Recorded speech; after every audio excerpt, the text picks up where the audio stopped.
Law 17, keep others in suspended terror, cultivate an air of unpredictability. मतलब दूसरों को डर के साए में रखो, अप्रत्याशितता का माहौल बनाओ। यह लॉ आज जमाने में पूरी तरह बेकार है। आइए समझते हैं कैसे। यह कानून पुराने जमाने की सत्ता व्यवस्था में ज्यादा कारगर था, जब एक छत्र सम्राट अपने इशारे पर किसी की भी जान ले सकता था तो उसके दरबार में सभी लोग डर के मारे जकद्दबिसता जाते थे। इस तरह से थोड़े समय के लिए राजा की शक्ति बढ़ जाती थी, क्योंकि कोई भी उसके खिलाफ आवाज नहीं उठाता था। लेकिन लंबे समय में यह राजा की सत्ता को कमजोर कर देता था, क्योंकि डर की वजह से सही फैसले नहीं हो पाते थे और राजा की हत्या का खतरा भी बढ़ जाता था। आज के जमाने में इसे लागू करना मुश्किल है और कम प्रभावी भी है। आज के समाज में अप्रत्याशितता को अक्लमंद या बेरुखी समझा जाता है। यही बात सरकारों पर भी लागू होती है। आज दुनिया वैश्विक बन चुकी है और अंतर्राष्ट्रीय व्यापार चरम पर है। इसलिए अगर कोई देश गलत रास्ता अपनाता है तो दूसरे देश मिलकर उसके ऊपर आसानी से प्रतिबंध लगा सकते हैं, क्योंकि कोई भी असंतुलित इंसान को अपना नेता नहीं बनाना चाहता। तो अपवादों को छोड़कर असल में शक्ति उसी को मिलती है जो संतुलित दिमाग का होता है।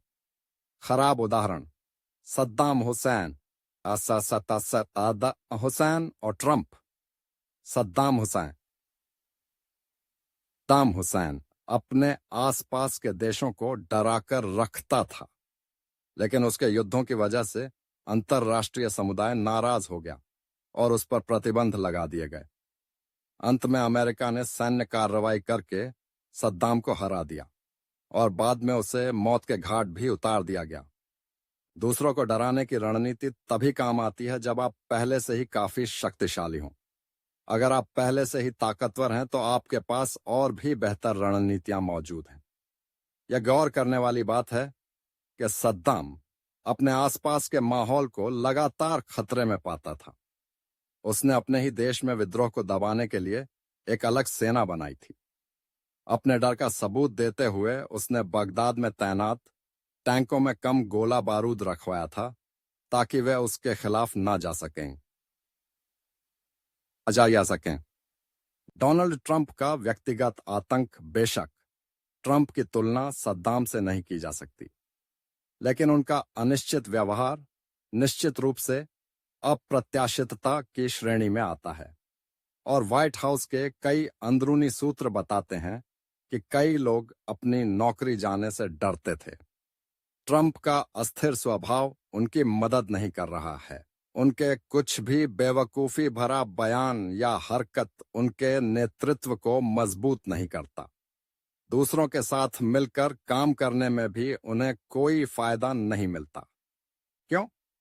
क्योंकि लोकतंत्र में और व्यापार में भी स्थायी सत्ता सहयोग और समर्थन से मजबूत होती है, और अप्रत्याशित बनकर मजबूत गठबंधन बनाना मुश्किल है।